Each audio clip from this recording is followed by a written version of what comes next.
Olá, meus caros telespectadores, eu sou Isaac, representante do grupo de entrevistas do Grupo ANAPT. É um trabalho de conclusão de curso da ETEC de Praia Grande. Estamos aqui com a nossa entrevistada, a Aurelina Feijó. Ela vai falar um pouquinho sobre ela, sobre as experiências dela pra gente. Boa tarde, eu sou enfermeira há 42 anos, trabalhei na área hospitalar em São Paulo, durante 7 anos no Hospital do AC Camargo, Hospital do Câncer, e 17 anos no Hospital 9 de Julho em São Paulo também. Depois disso eu voltei para Praia Grande e estou trabalhando na área de educação, dando aula em estágio pela FAUS. Perfeito. Muito obrigado. Agora indo para algumas perguntas que geralmente são as que todo mundo sempre tem dúvida dentro do ambiente da saúde aqui dentro da cidade de Praia Grande. No seu primeiro emprego ou na sua primeira área, como foi as suas experiências lá? Então, como já foi há muito tempo, não foram tão positivos assim, tá? Foi há muito tempo, são 42 anos, tá bom? Então, assim, na época que a gente formou-se, não tínhamos enfermeiros em tantos lugares assim, tá? A gente só tinha um enfermeiro na Praia Grande, gente. Um enfermeiro na Praia Grande, quando eu me formei, tá? Então, hoje, a gente tem 5 por USAFA, né? Você imagine como é que é a situação, tá? Então, é uma realidade diferente, tá? No meu primeiro emprego, realmente, eu trabalhei no Hospital AC Camargo. Antes disso, eu trabalhei 9 meses na Beneficência em Santos. E, na minha experiência, era mais gestora, né? Porque, como a gente também não tinha muitos enfermeiros no hospital, a gente tinha mais gestão a fazer, né? E eu trabalhei na área de centro cirúrgico. E aí, o que a gente fazia? A gente coordenava todo o aparato para realização de cirurgias. Para mim foi bastante gratificante, embora eu ainda fosse uma pessoa com pouca prática, né? Eu tive apoio dos funcionários que estiveram comigo e a gente andou pelos 9 meses que a gente trabalhou lá, andou direitinho, conseguimos algumas coisas, mas aí eu optei por trabalhar em São Paulo, por um salário melhor.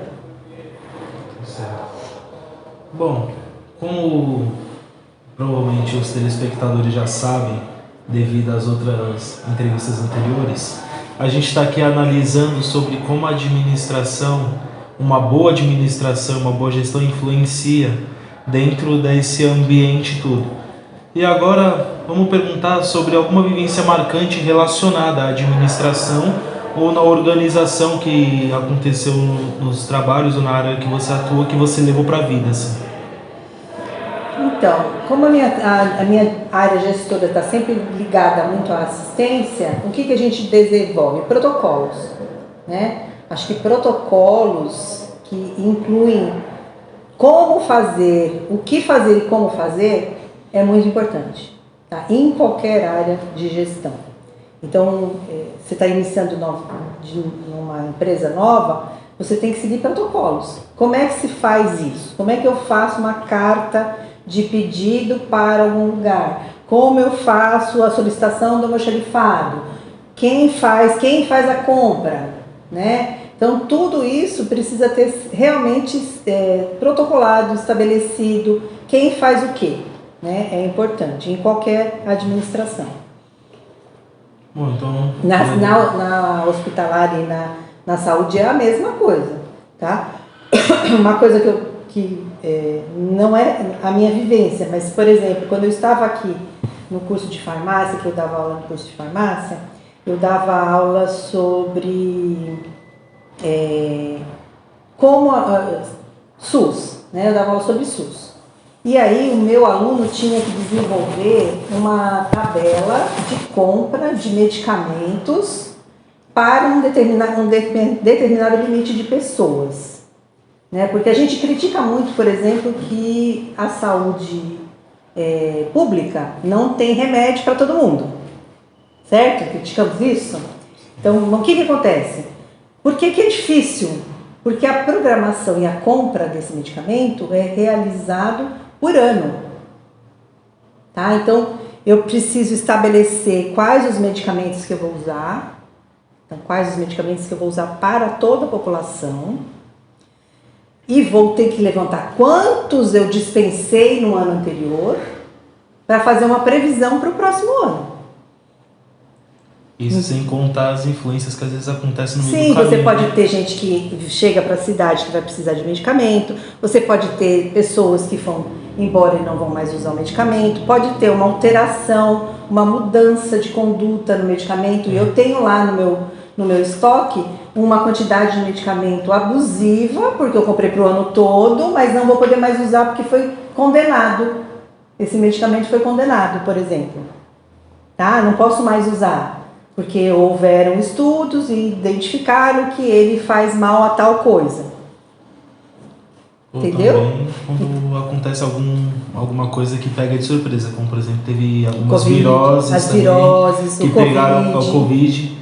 Né? As viroses também foi um caso mais recente, aconteceu tanto na nossa cidade de Praia Grande, com uma investigação que ainda está rolando sobre se tem contaminação na água ou não, que tinha muitos turistas aqui numa época de temporada grande, onde muita gente começou a desenvolver essa virose e os deixaram praticamente toda a unidade de saúde da Praia Grande meio sufocada, porque foi previsto um tanto de medicamento para as pessoas que já consultavam frequentemente, e do nada veio uma quantidade imensa, 3 vezes maior, imensa, para poder ser atendida pelo serviço. Exatamente. Perfeito. Então, agora eu queria que você falasse para a gente sobre como era a comunicação entre os setores ou as equipes. Você já comentou sobre ter que fazer uma carta para solicitação, aí a gente queria agora afundar um pouco mais nesse assunto. Sobre como vocês se comunicavam de um setor para outro, de uma equipe para outra, ou como eram as trocas dos turnos. Telefone antigo, tá? Disc. Às vezes era disc mesmo.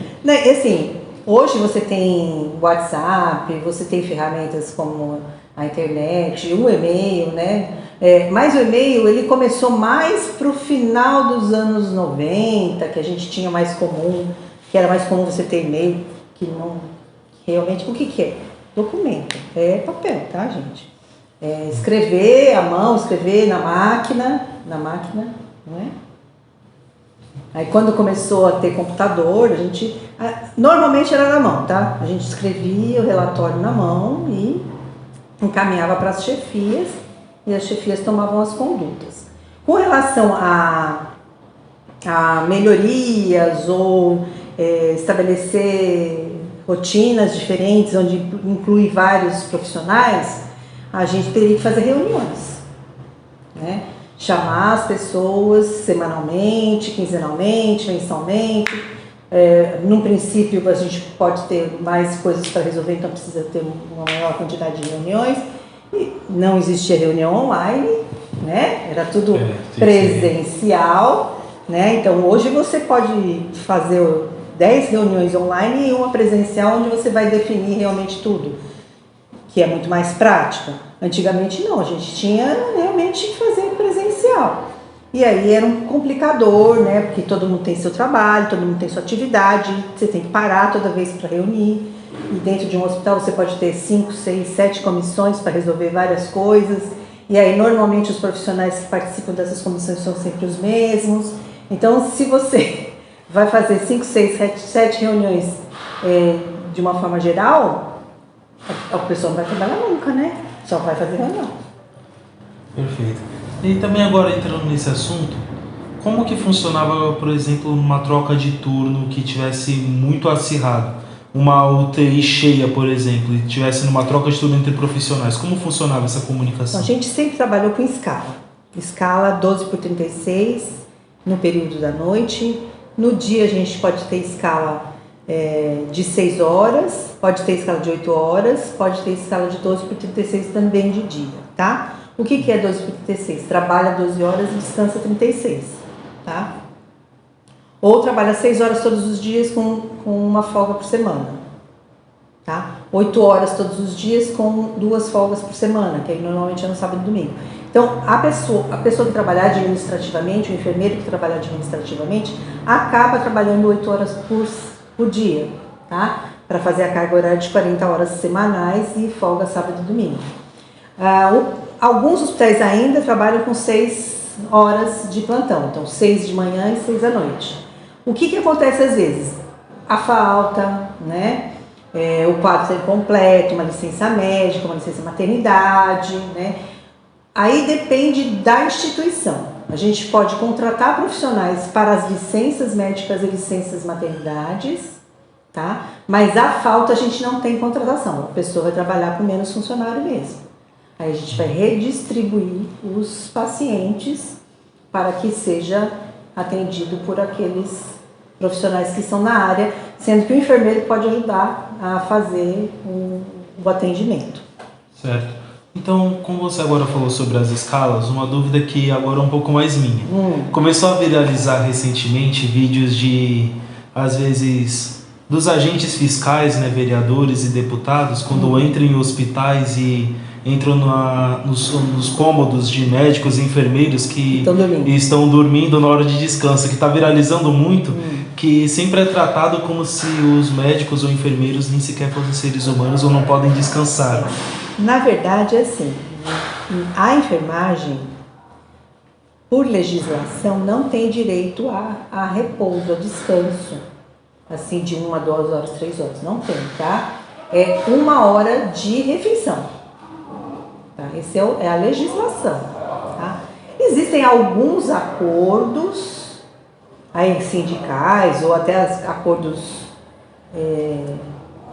internos, que eles descansam, 2 horas, em vez de 1, descansa 2. Só que quem vai descansar não tem escala de descanso, né? Então, qual é o horário de almoço? Nós estamos todos no mesmo horário. Nós não podemos sair todos no mesmo horário. Então, 3 vão almoçar e 3 ficam na unidade. Na volta, 3 vão almoçar e os outros 3 que ficam na unidade. E assim é nas escalas de descanso no noturno.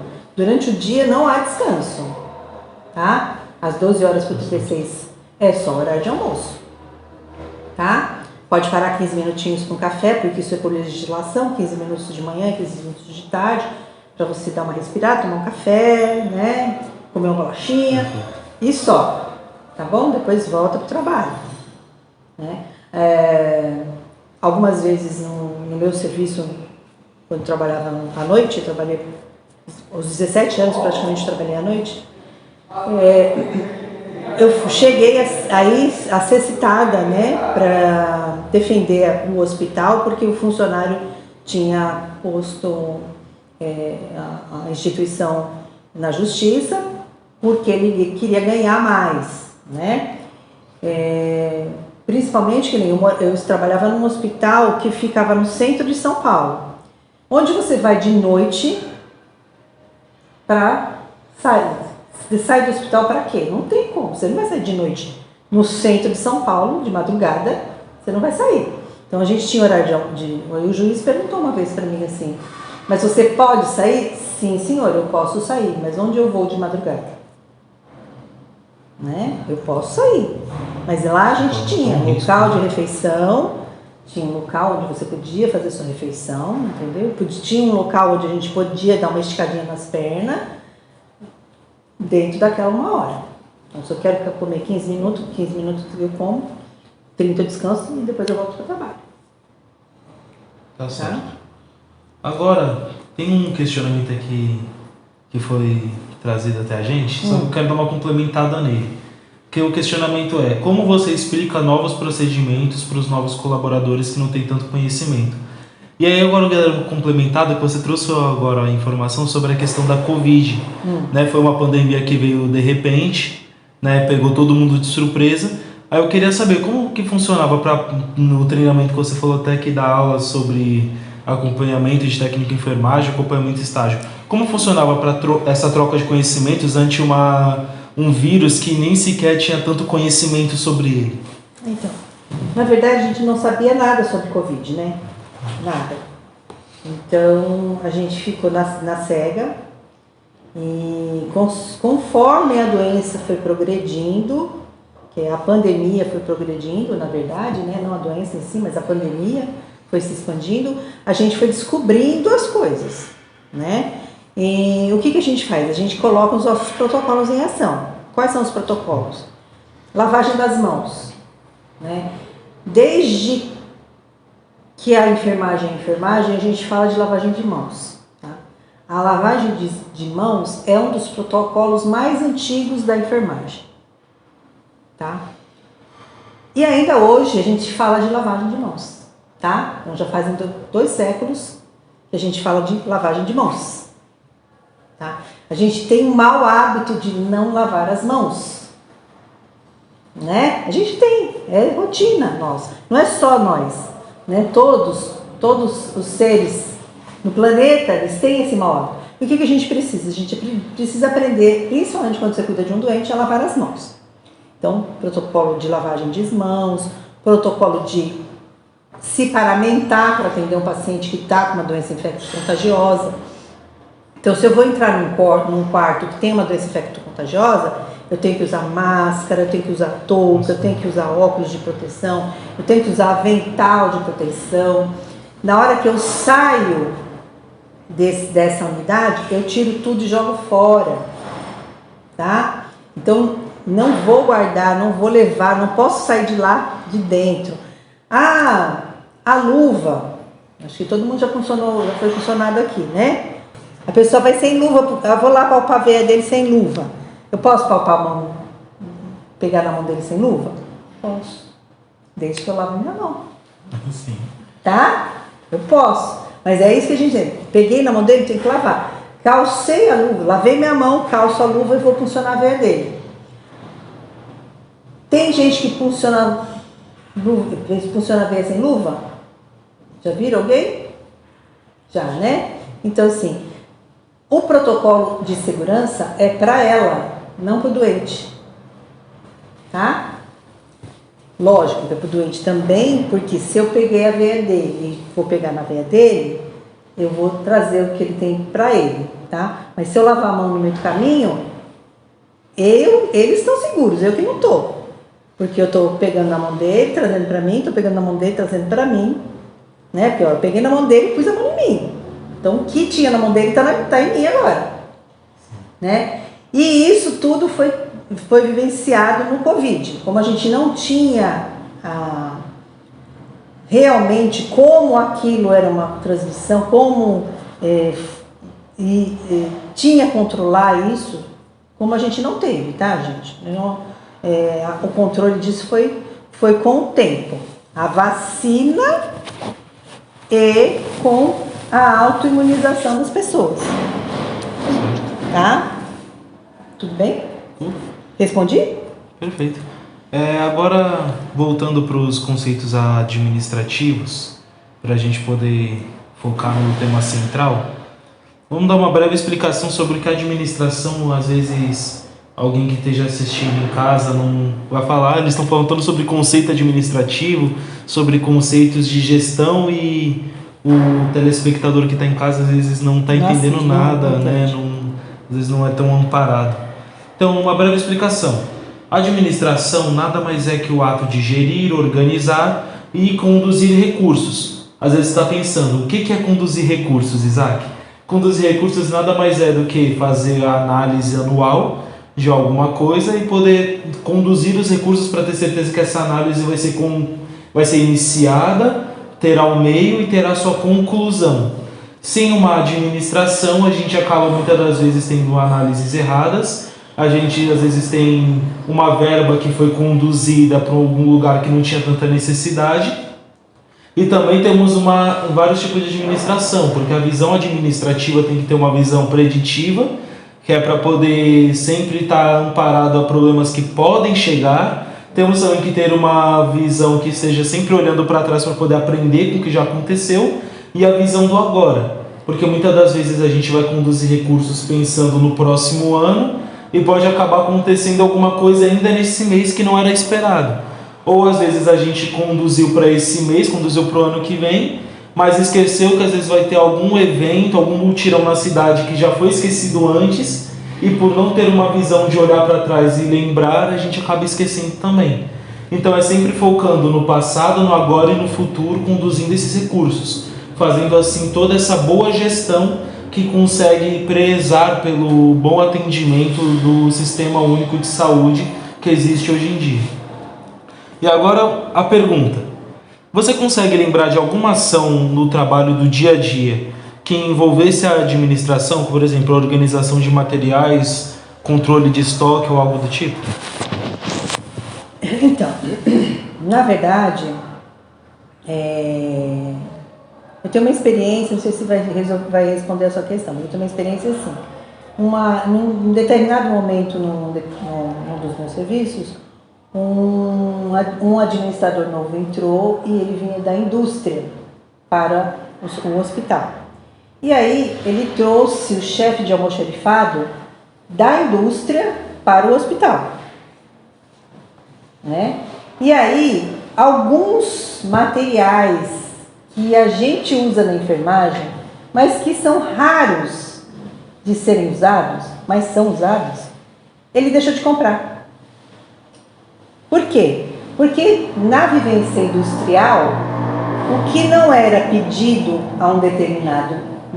por um determinado tempo, era excluído do almoxarifado, tá? E aí ele trouxe essa vivência para o hospital. Aí nós tínhamos um determinado catéter, uma determinada sonda, um determinado catéter, que nós tínhamos que ter em estoque, tínhamos que ter vários números daquele mesmo catéter em estoque, só que como ele não tinha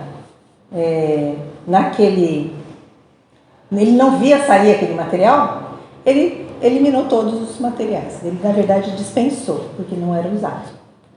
Tá? E a gente precisou do bendito do catéter. Aí foi a minha enfermeira lá explicar para ele que determinados materiais que a gente usa, catéter, sondas, não são sempre utilizados, mas quando são necessários, eles têm que estar ali. Por quê? Porque aquilo só se resolve com aquele material. Aquele problema, aquela situação, eu só consigo resolver com aquele material. Então, foi esse tipo de coisa que aconteceu na minha experiência. Mas quando a pessoa já está na administração há muito tempo de material, de recursos hospitalares e recursos de saúde, eles normalmente têm um controle maior. O que acontece de maneira geral, né? A saúde pública compra no montante, e aí ele distribui esse montante para as unidades, tá? Então, supondo que eu tinha 30 unidades e inaugurei mais 5, eu tenho que ter este ano, vou inaugurar, né? Eu tenho que ter este ano uma previsão para o ano que vem para fornecer para 5, tá? Pode ser que o erro de faltar lá na unidade básica, lá no comecinho, lá no fornecimento para o paciente, pode ser da unidade que não solicitou o suficiente, pode ser que o serviço público não tenha comprado o suficiente. Aí ele vai ver como ele vai fazer, né? Acabou, precisa comprar, então ele vai comprar em caráter emergencial, tá? E é isso que vai acontecer. Agora, sempre há uma solução. Pode ser que hoje falte, mas para amanhã já dá para a gente providenciar. Tá certo, assim. Tudo bem? Respondi a pergunta? Bem respondido. Agora, entrando no outro subtópico, que é as hard skills e soft skills. Novamente, você que está aí em casa nos assistindo, calma, tudo será explicado. As hard skills e soft skills nada mais são que as habilidades e competências que a gente vai conseguindo ao longo da vida. As soft skills são aquelas que a gente aprende de casa, como, por exemplo, o comportamento em meio à sociedade, a empatia, a ter resiliência, a saber lidar com as pessoas. Já as hard skills são aquelas que se conquistam através do esforço, do treinamento. Como, por exemplo, na área da saúde, soft skills seriam como lidar com os pacientes, seria saber como lidar, por exemplo, com uma pessoa que está em pânico por ver uma agulha ou coisa assim. Já as hard skills seria como, por exemplo, aplicar uma injeção, seria fazer uma cirurgia, por exemplo, ou saber fazer um procedimento com o que tem ali, porque sabe que precisa para agora e só vai chegar amanhã. E que através de uma experiência que a pessoa tem, através das suas vivências, ela desenvolve essa habilidade consigo. Agora vamos para a pergunta. Quais hard skills você acha que são essenciais para alguém que trabalha na área da farmácia, por exemplo? Conhecimento, né? Hard skills é o conhecimento mesmo, né? O conhecimento de como comprar, de onde ter. Quem trabalha na farmácia, ele tem que conhecer a fundo a organização da farmácia. Você já deve ter percebido que a farmácia ela tem organização por ordem alfabética, aí você tem antibióticos, você tem... Então, isso tudo é conforme você vai aprendendo. Isso foi estabelecido e pode ser mudado de acordo com a necessidade do setor. Não sei se é isso que você queria saber. É isso mesmo. Tá? Agora, na área da saúde, a gente pode fazer diferentes formas, né? Por exemplo, no serviço hospitalar, eu posso... Aqui não tem, tá, gente? Mas em São Paulo a gente tinha programado dose unitária, que vai ligar farmácia com enfermagem. O que significa isso? Eu vou ter técnico de farmácia dentro da farmácia que vai disponibilizar droga para o paciente na solução final. Então, assim, já vai estar diluído, já vai estar na seringa, já vai chegar para mim, enfermeiro, pronto para aplicação. Ou pode ser o fornecimento através de a frasco ampola. Então, eu vou receber o frasco ampola, vou receber a seringa, vou receber a agulha, vou preparar a medicação e vou administrar. Então, tudo depende da organização da instituição, tá? Então, isso tudo depende da instituição. Tem um serviço em São Paulo hoje que tudo sai pronto, tudo. O comprimido sai porcionado. Não vai chegar uma caixa de comprimido para o Isaac, vai chegar um comprimido para dar para ele às 6 horas da manhã, só.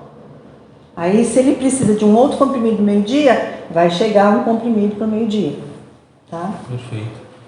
Agora, quais são as soft skills que é considerado as mais importantes na relação com os pacientes e entre as equipes? Empatia, né?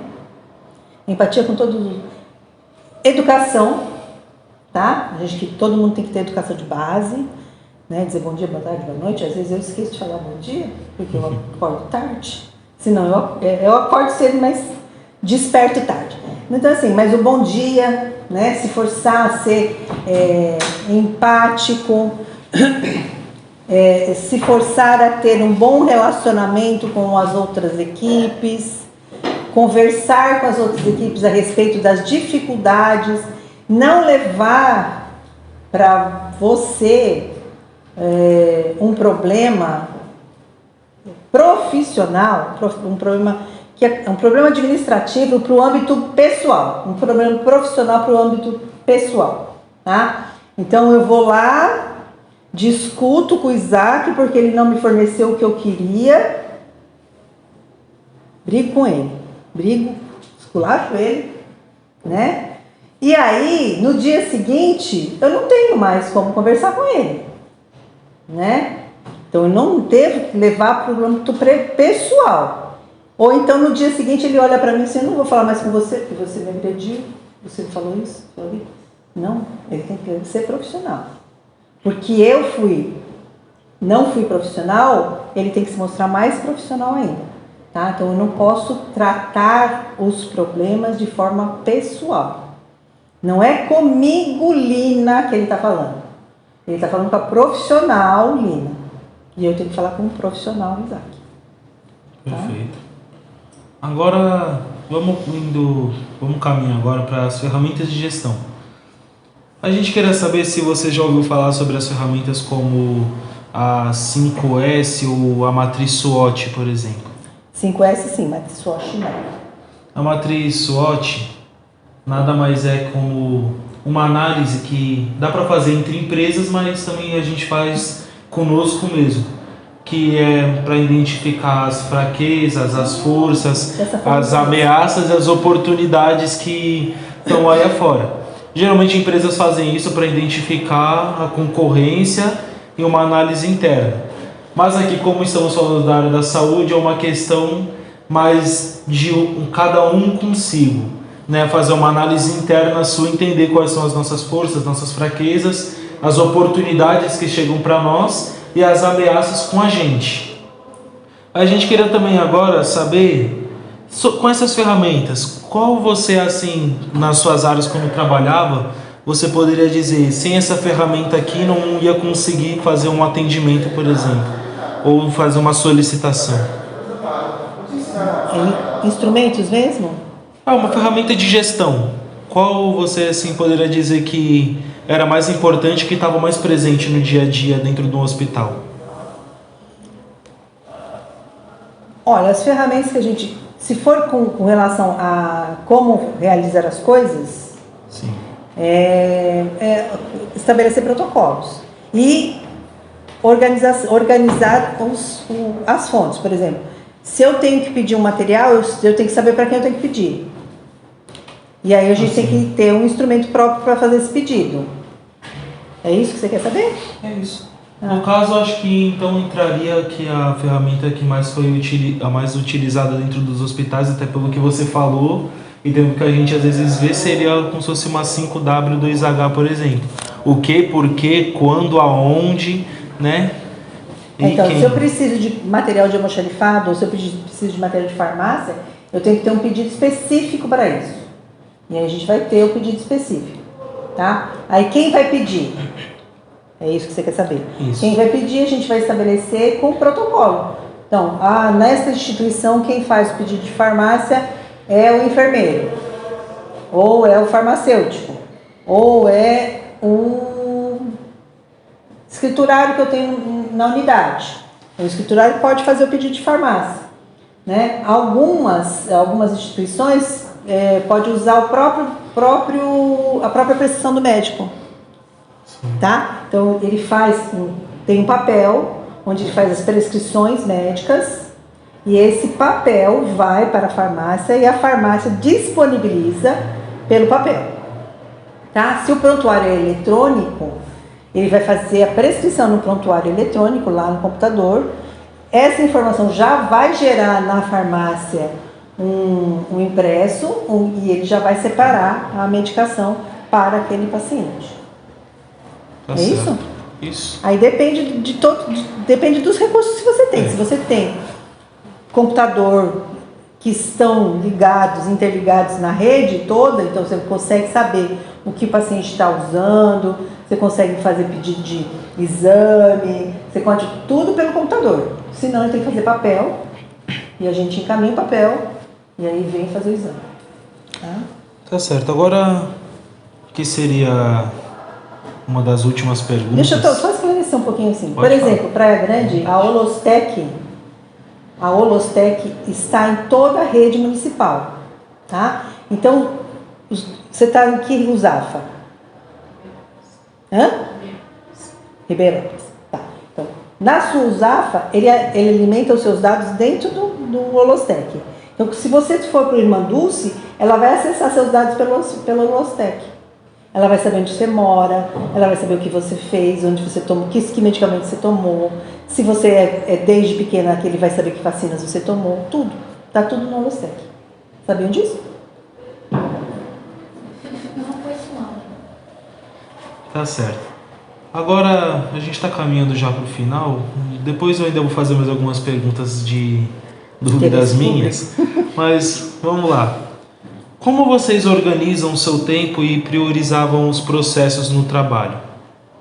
De enfermagem? Ou de enfermagem, de gestão? Então, o enfermeiro gestor, ele tem sequências a realizar. Por exemplo, você tem... eu falei para vocês daquela ferramenta SBAR que a gente usa no começo, né? Uma ferramenta que nós usamos para cada paciente. Nós temos uma folha onde a gente relata os acontecidos daquele meu período, né? Do período que eu estive com ele. E depois eu passo essa ferramenta para o outro profissional vai continuar aquela ferramenta até amanhã a gente guarda esse e pega outro, tá?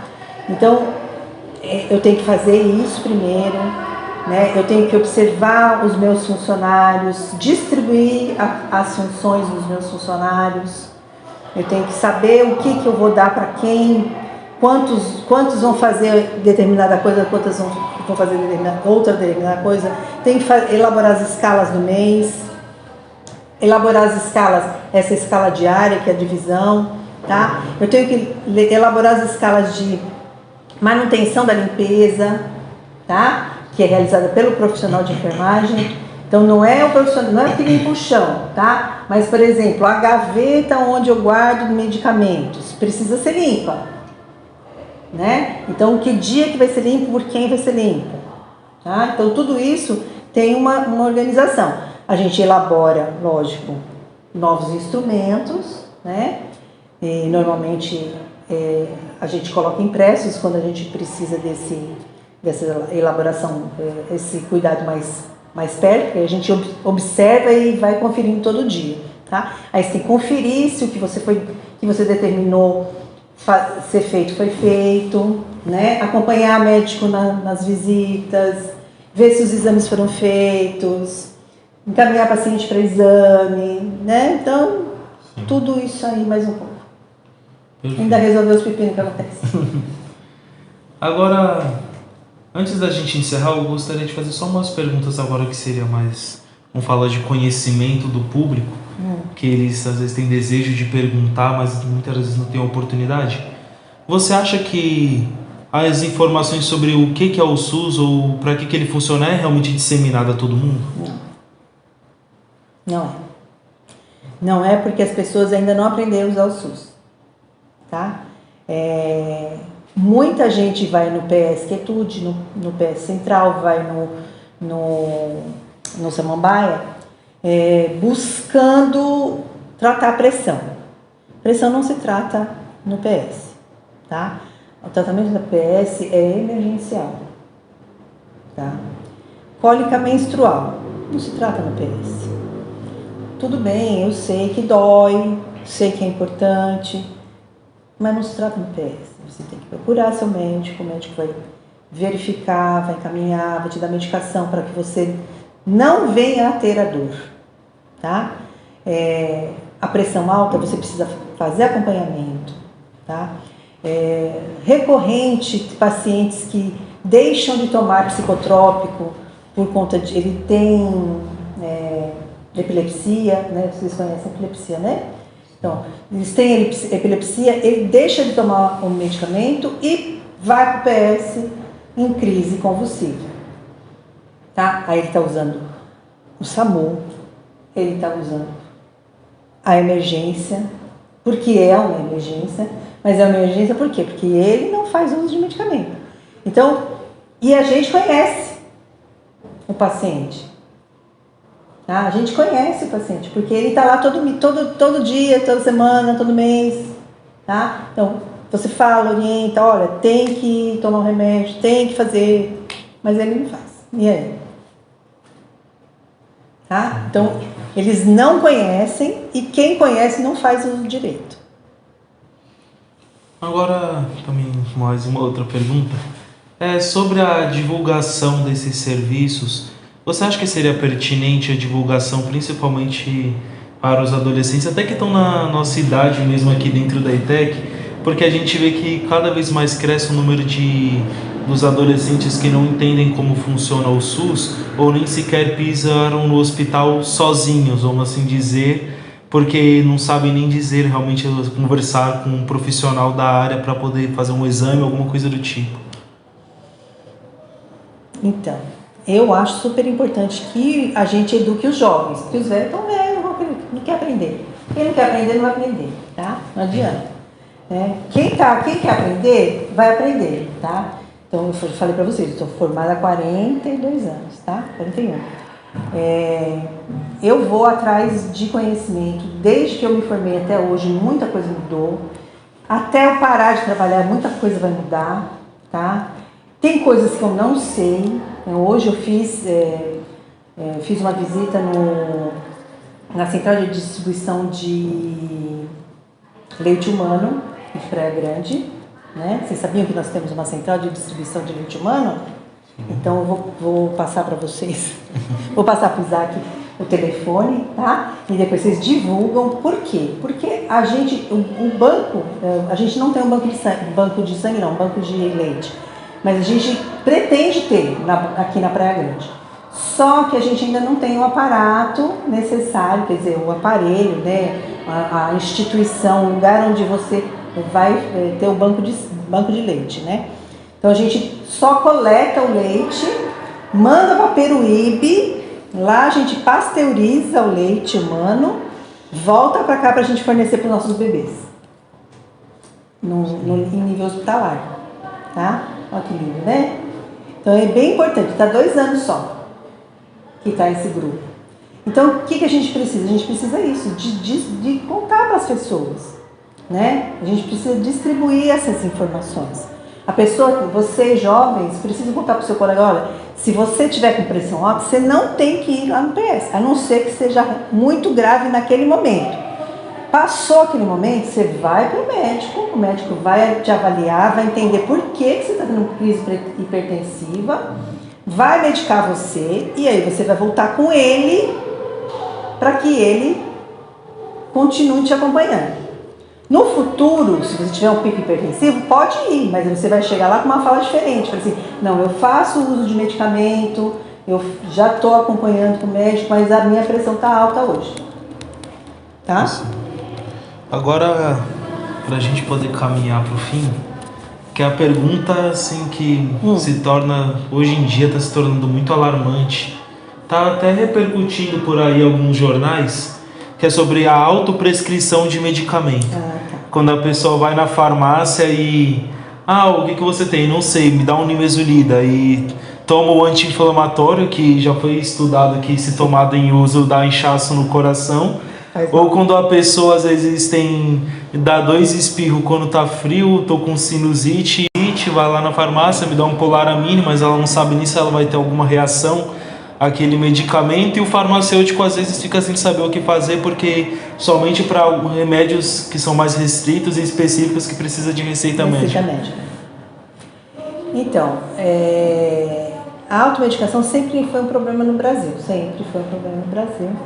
tá? Principalmente porque se a pessoa vai à farmácia e pergunta ao farmacêutico, o farmacêutico pode te indicar um tratamento adequado, tá? Mas ele tem que ser honesto com o farmacêutico, tá? Então, não adianta você ir lá e querer omitir, né? Mas você tem que falar com o farmacêutico, não com o atendente de farmácia, tá? Hoje em dia, todas as farmácias têm farmacêutico de plantão, então é mais fácil. Tem que evitar de fazer isso. O problema é que a saúde no Brasil, assim como muitas áreas, a gente está tendo uma dificuldade. Vocês sabem que vocês são elite, né? Vocês sabem, né? Porque quem passou na ETEC é a nata da educação pública. Vocês sabem disso, né? Então, assim, essa elite que eu quero dizer é que vocês têm mais condições de conhecimento, vocês conhecem mais, vocês aprenderam mais. Por quê? Porque o serviço de educação está um pouquinho defasado, né? A gente tem dificuldade, a gente sabe, né? O povo chega na faculdade hoje sem saber escrever direito, né? Então, vocês realmente têm né? Quando o seu professor de português pega no seu pé, corrige seu português, tá, gente? Corrige. É muito feio você chegar lá na frente e ser profissional escrevendo errado. Mas aí, o que significa isso?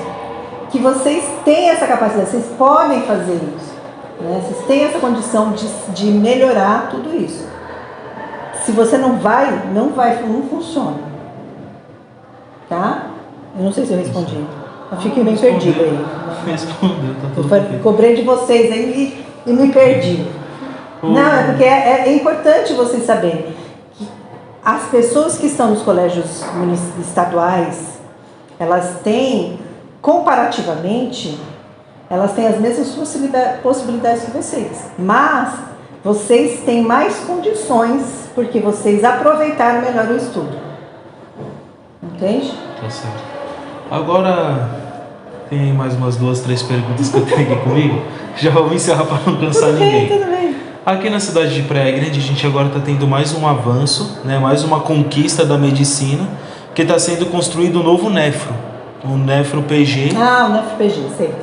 Aí eu queria que você pudesse nos contar mais, se você sabe para que funciona o Nefro, e poder compartilhar, que a gente já tem, está sendo construído um novo, só que às vezes aparece numa propaganda da prefeitura mostrando que está sendo construído um novo Nefro PG e tem muita gente que não sabe para que ele serve ou nunca frequentou ele. E nem vai frequentar, graças a Deus. Espero que ninguém precise, tá? O que é a Nefro PG? A Nefro PG é um aparelho que cuida de pacientes dialíticos, ou seja, pacientes que não têm mais a função renal apropriada. Então, o rim não funciona mais, tá? Então, essas pessoas são encaminhadas para a Nefro PG e lá elas vão passar por um aparelho, vão estar ligadas a um aparelho e esse aparelho vai fazer a filtragem do sangue como se fosse o rim, tá? Então, o rim de vocês é muito importante para vocês e ele filtra tudo que não serve para o nosso organismo, tá? Pode passar drogas, assim, drogas que vocês tomam, medicamentos, tá? Né? Drogas ilegais também, né? E é importante o quê? Água, tá? Bebam água. Quem não bebe, faz favor de beber. Para com a Coca-Cola. Refrigerantes em geral, gente, danificam o sistema renal, tá? Mas o que é mais comum de pacientes que vão para nefro são pacientes diabéticos, pacientes com tumores, pacientes que por algum motivo perderam o rim, tá? Então, antes de ir para transplante, eles vão passar pela diálise, tá? Hemodiálise, ok? Então, a NFPG significa isso, é um local onde as pessoas que precisam de uma drenagem, uma filtragem do sangue, vai passar na NFPG, tá bom? Tá certo. Agora, para a gente encerrar, uma pergunta que está muito popular, né? Tá bem alta aí com os jovens. Já encerrou umas duas vezes aqui, né? Estamos que nem na saideira. Sim, agora só isso para encerrar mesmo. Uma pergunta que está muito em alta na nossa sociedade, que é sobre as AIDS. Elas estão as doenças sexualmente transmissíveis pela falta de preservativo no meio dos jovens. Que querendo ou não também faz parte de uma área da saúde. Sim. Que às vezes as pessoas sempre fez e que as pessoas às vezes só fecham os olhos e não olham para ela e acaba acontecendo muitas tragédias no meio dos jovens. Falar sobre sexualidade sempre é muito difícil, principalmente com jovens, porque os pais às vezes não aceitam, né? Ainda hoje a gente tem resistência para a vacina do HPV. Então é um problema nacional, né, de cultura, né? Então é importante a gente falar. Então, mas quando a gente vai falar sobre sexualidade com jovens, vocês já estão mais próximos dos 18 anos, né? Então é mais fácil. Mas, por exemplo, eu vou falar de sexualidade com crianças entre 13, 14 anos, os pais são muito resistentes. Eles dizem, né, que vai despertar no filho o interesse. Eu não acho que vai despertar, porque já está desperto, né? Porque é quando começa a ter as diferenciações sexuais nas crianças. Eles começam a ter interesses diferentes. E é importante falar de sexualidade de maneira geral, não só casal homossexual, mas como casal como heterossexual, mas como homossexual também. Por quê? Porque a gente tem muito... hoje em dia está muito liberalizado né, a conversa sobre o homossexualismo e a gente às vezes não sabe o que acontece, né, por que as pessoas não conversam a respeito, né? Ah, lógico, o sonho de todo pai é que o filho case virgem, né? É o sonho de todo pai e toda mãe, né? Filho e filha. Mas a gente sabe que a realidade não é essa. Então não é mais fácil a gente ensinar a se preservar, a se precaver do que acontecer uma gravidez indesejada, uma doença indesejada, né? E aí como é que você faz? Como é que você procura? Aonde você procura? Tá? Aí eu devolvo a pergunta, onde vocês procuram se vocês precisarem? Vocês saíram, beberam um pouquinho demais e aí foram meio além do que podiam. Onde é que vocês vão? O que vocês vão fazer? Zafa? Não. Só se for agressão. Se for agressão, você pode ir, tá? Mas se não for, não. Tá? Se for agressão sexual, tanto para homem como para mulher, vocês podem ir na USAF, tá? Mas é melhor procurar o SAI. Sabe o que é o SAI? É o Serviço de Assistência Especializada, que fica lá na cidade de Santos, na rua Cidade de Santos, em cima do CAPS. Sabe onde é o CAPS? Lá no Boqueirão? Fica em cima do CAPS, tá? E lá também a gente tem o Centro de Testagem e Apoio Diagnóstico, tá? O que significa isso? Se você sofreu um abuso, né? Ou você você não foi contra a relação naquele momento, mas agora você está preocupado, você pode ir lá fazer uma testagem. Tá? O que significa isso? Eles vão testar se você tem HIV ou não. Pode ser feito em todo mundo, inclusive crianças. Tá? A criança, se tiver essa informação, pode chegar lá e fazer. A gente não vai poder tomar conduta nenhuma lá. Entende? A gente vai fazer só o teste e vai tentar convencer a criança ou adolescente a falar com os pais, no caso de positivo. Tá? Então é importante que se dissemine essa informação também, tá? Porque o SAI e o Centro de Testagem é para todo mundo, é para quem precisar, tá? Agora, se você sofrer um abuso e chegar no PS, você já vai sair de lá, principalmente no final de semana, você já vai sair de lá recebendo o medicamento preventivo para AIDS. Tá? No centro de testagem também você vai tomar um preventivo para AIDS durante os 30 dias. Não precisa nem falar com ninguém, tá, gente? Só chega lá, você vai fazer o teste, eles vão te dar os comprimidinhos, você vai tomar durante 30 dias para prevenir não ter AIDS, tá? Ok? Ok. Agora sim a gente encerrou, tá bom? Lina, muito... Tem certeza? Lina, tem certeza? Muito obrigado pela sua participação, tá bom? O Grupo ANAP te agradece de todo o coração, nos ajudou a conquistar mais esse conhecimento que vai ser utilizado somente para fins acadêmicos. Qualquer coisa, pode entrar em contato com a gente que a gente vai estar sempre disposto. Tem alguma sugestão que possa dar pra gente? Algum puxão de orelha? Somos todos ouvidos.